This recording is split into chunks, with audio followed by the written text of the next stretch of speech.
లేదా ఇచ్చేయాలి. తెలంగాణ విద్యా సమితి ఆధ్వర్యంలో డిసెంబర్ 21న నెక్లెస్ రోడ్డులో డ్రగ్స్ రహిత తెలంగాణ పేరుతో టూకే రన్ నిర్వహిస్తున్నారు. ఈ మేరకు టూకే రన్ మానవ ఆహారం కార్యక్రమాల పోస్టర్ను ఉస్మానియా యూనివర్సిటీ ఆర్ట్స్ కళాశాల వద్ద ఆవిష్కరించారు. యువత విద్యార్థులు చెడు వ్యసనాలకు దూరంగా ఉండాలని తెలంగాణ విద్యా సమితి రాష్ట్ర అధ్యక్షుడు తారక్ అన్నారు.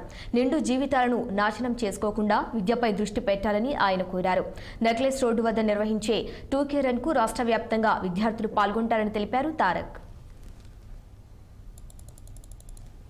నెక్లెస్ రోడ్ నందు డ్రగ్స్ రహిత తెలంగాణ అనేది కార్యక్రమం తీసుకోవడం జరిగింది. ఈ కార్యక్రమంలో భాగంగా హైదరాబాద్లో కాదు రాష్ట్రంలో నలుమూలలో ఉన్న విద్యార్థులతో పెద్ద ఎత్తున మేము అక్కడ టూకే రన్ ఏర్పాటు జరిగింది. ఈ కార్యక్రమంలో అన్ని ఇంజనీరింగ్ అండ్ MBA, ఫార్మసీ, ఇతర మెడికల్ కాలేజ్ యాజమాన్యాలతో మాట్లాడి పిల్లల్ని సమకూర్చడం జరిగింది. దానికి ప్రభుత్వం తరఫున కూడా పూర్తి స్థాయిలో మద్దతు ఉంది. ప్రభుత్వం కూడా ఈ డ్రగ్స్ పట్ల చాలా కఠినంగా వ్యవహరిస్తుంది. మేము చేస్తున్న ఈ కార్యక్రమాన్ని అభినందిస్తూ ప్రభుత్వంలో పెద్దలు కూడా పెద్ద ఎత్తున మాకు సహకారం చేయడం జరిగింది.